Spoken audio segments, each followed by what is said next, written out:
నీ చిల్లర కథనాలకి భయపడే వాళ్ళు ఎవరు లేరు.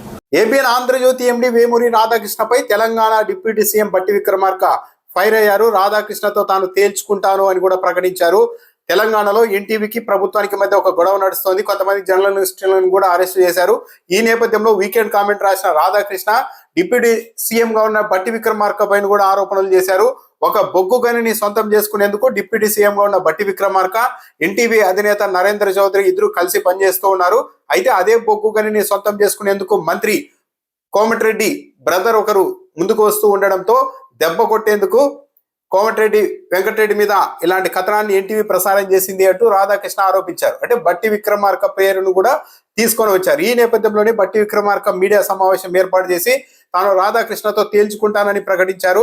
రాధాకృష్ణ కనీస జ్ఞానం కూడా లేకుండా ఆర్టికల్ రాశారు. రాసే ముందు కనీసం నిబంధనలు ఏం చెప్తాయో కూడా తెలుసుకోవాలని బట్టి విక్రమార్క కౌంటర్ ఇచ్చారు. రాధాకృష్ణ తన వీకెండ్ కామెంట్ లో టెండర్లలో పాల్గొనే కంపెనీలు తప్పనిసరిగా ఫీల్డ్ విజిట్ చేసి రావాలి అన్న నిబంధనలు పెట్టారు. కావాలనే ఉద్దేశపూర్వకంగానే కొందరిని తప్పించడం కోసమే ఈ నిబంధన పెట్టారు అంటూ రాధాకృష్ణ ఆరోపించారు.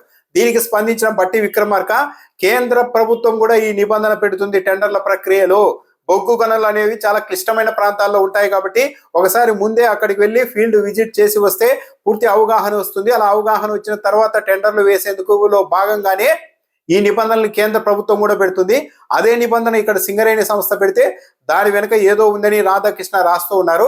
రాధాకృష్ణ ఈ కట్టుకథలు పిట్ట కథలు ఎందుకు రాశారో, ఎవరు రాయించారో, ఎవరు వెనుకుంటూ నడిపిస్తున్నారో అన్ని ఇంకోసారి మీడియా సమావేశం పెట్టి మొత్తం వివరిస్తాను అని కూడా బట్టి విక్రమార్క ప్రకటించారు. నేను గాలికి రాలేదు, ఇక్కడి వరకు 40 ఏళ్ల పాటు నిలబడి పోరాడి రాజకీయాల్లో ఉండి ఈ స్థాయికి వచ్చాను. రాధాకృష్ణ రాసే చిల్లర రాతలకు భయపడే వ్యక్తిని కాదు, అలాంటి వ్యక్తులు కూడా ఇక్కడ ఎవరు లేరు అని కూడా బట్టి విక్రమార్క చాలా స్ట్రాంగ్ గా కౌంటర్ ఇచ్చారు. రాధాకృష్ణకు ఎవరి మీదో ప్రేమైన ఉండవచ్చు, లేదంటే కాంగ్రెస్ పార్టీలో ఉన్నప్పటి నుంచి కూడా నేను వైఎస్ఆర్తో చాలా సన్నిహితుడిగా ఉండేవాడిని కాబట్టి వైఎస్ రాజశేఖర రెడ్డి మీద ఉన్న కోపంతో ఆ కోపాన్ని నా మీద కూడా రాధాకృష్ణ ప్రదర్శిస్తూ ఉండవచ్చు అని కూడా బట్టి విక్రమార్క ఆరోపించారు. కానీ ఇలాంటి వాటికి భయపడే వ్యక్తిని తాను కానే కాదు అని కూడా స్పష్టం చేశారు. లేనిపోని రాతలతో కొన్ని అనుమానాలు సృష్టించారు కాబట్టి అంతా పారదర్శకంగా ఉండాలన్న ఉద్దేశంతోనే టెండర్ల ప్రక్రియను రద్దు చేయాల్సిందిగా సింగరేణి సంస్థకు ఆదేశాలు కూడా ఇచ్చామని బట్టి విక్రమార్క చెప్పారు. నేను ఈ బాధ్యతల్లో ఉన్నంత కాలం ఏ గద్దలను, దోపిడీదారులను, వ్యవస్థీకృత నేరస్తుల్ని, వ్యవస్థీకృత క్రిమినల్స్ ని తెలంగాణ వైపు రానివ్వను. తెలంగాణ ఆస్తుల పైన కానీ, వనరుల పైన కానీ, వ్యవస్థల పైన కానీ వాళ్ళ దృష్టిని పడనివ్వను. నేను కాపలాగా ఉంటా, రక్షకుడుగా ఉంటాను అని కూడా బట్టి విక్రమార్క చెప్తున్నారు. అయితే బట్టి విక్రమార్క గారు చెప్పిన దాంట్లో రాధాకృష్ణ గురించి అయితే డైరెక్ట్ గానే మాట్లాడారు. కానీ ఆయన వెనుక కొంతమంది ఎవరున్నారు, ఎవరు రాయించారు, వెనుకుండి నడిపిస్తున్నది ఎవరు అన్నవన్నీ మొత్తం బయట పెడతానని చెప్పారు. ఇదే చాలా కీలకమైన అంశం. ఇది ఆత్మగౌరవానికి సంబంధించిన అంశం కాబట్టి రాధాకృష్ణతో తాను తేల్చుకుంటానని కూడా బట్టి విక్రమార్క చెప్తున్నారు. సో మళ్ళీ మీడియా సమావేశం ఏర్పాటు చేస్తే రాధాకృష్ణ వెనుక ఎవరుండి ఇవన్నీ రాయించారు అన్నది బట్టి విక్రమార్క బయటికి పెడితే అది మరింత సంచలనంగా మారే అవకాశం కూడా ఉంటుంది. ఎందుకంటే సీఎం రేవంత్ రెడ్డికి రాధాకృష్ణ గారికి బాగా దగ్గర సంబంధాలు ఉన్నాయన్నది జగమెరిగిన సత్యం. రేవంత్ రెడ్డి ఏకంగా రాధాకృష్ణ ఇంటికి వెళ్ళి శుభాకాంక్షలు చెప్పొచ్చారు. ఇవన్నీ వాతావరణం ఉంది. పైగా ఈ రోజు రాసిన ఆర్టికల్లో కూడా రేవంత్ రెడ్డిని వెనకేసుకొచ్చే ప్రయత్నం చేశారు రాధాకృష్ణ గారు. రేవంత్ రెడ్డికి తెలియకుండానే అధికారులు వాళ్ళకు వాళ్ళే సిట్ వేసుకొని దర్యాప్తు మొదలు పెట్టేశారు అని చెప్పారు.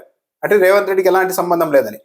అంటే ఒకవేళ రేవంత్ రెడ్డికి కూడా తెలిసే సిట్ ఏర్పాటు చేశారు అన్న ఇది వస్తే ఇప్పుడు బట్టి విక్రమార్క మీద రాతలు రాసిన రాధాకృష్ణ పైన కూడా సిట్టు వేస్తారా అన్న ఒక ప్రశ్న వస్తుంది. కాబట్టి రేవంత్ రెడ్డి ఇరుకున పడతారు కాబట్టి ముందు జాగ్రత్తగానే ఎన్టీవీ మీద వేసిన సిట్టులో రేవంత్ రెడ్డి గారి ప్రమేయం లేదు కాబట్టి ఇప్పుడు నేను రాసిన దాంట్లో కూడా సీఎంని ఎవరు ప్రశ్నించడానికి వీలు లేదు, రాధాకృష్ణ మీద కూడా సిట్ వేయండి అని ప్రశ్నించడానికి ఎవరు నిలదీయడానికి అవకాశం లేకుండా ముందే జాగ్రత్త పడ్డారా అన్న ఇది కూడా వస్తుంది. మహిళా ఐఏఎస్లైనా, ఐపీఎస్ అధికారులైనా, మగవాళ్ళైనా, రాజకీయ నాయకులైనా, మంత్రులైనా, డిప్యూటీ సీఎం అయినా, సీఎం అయినా అందరికీ వాళ్ళకంటూ ఒక ఆత్మగౌరవం ఉంటుంది.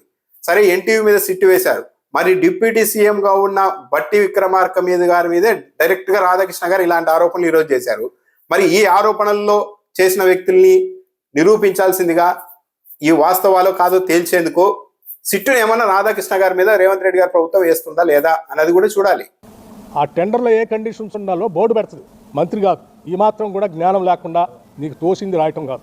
నేను మొదటి నుంచి కాంగ్రెస్ పార్టీలో ఉంటే రాజశేఖర రెడ్డి గారికి అత్యంత సన్నిధులుగా ఉండటం వల్ల రాజశేఖర రెడ్డి గారి మీద ఉన్నట్టు కోపంతో నా మీద కూడా కోపం చూపించడానికి రాసి ఉండదు. ఈ కట్టుకథ పిట్టకథ రాసిన దాని అన్నిటికీ అతను ఏ ఉద్దేశంతో రాశాడు, ఎందుకు రాశాడు, ఏ రాజకీయ ఉద్దేశం ఉంది, దాని వెనక ఎవరు నడిపిస్తున్నాడు అన్ని విషయాలు మళ్ళీ తిరిగి వచ్చిన తర్వాత నేను మొత్తం ఫుల్ ఫ్లెజ్డ్గా ప్రెస్ని పిలిచి నేను మాట్లాడతాను. ఈ బాధ్యతలో ఉన్నంత కాలం ఏ గద్దల్ని, ఏ దోపిడీదారుల్ని, ఏ వ్యవస్థీకృతమైనటువంటి క్రిమినల్స్ని తెలంగాణ ఆస్తులపైన కానీ తెలంగాణ వ్యవస్థలపైన కానీ నేను పడలేను. I will be keep protecting those things.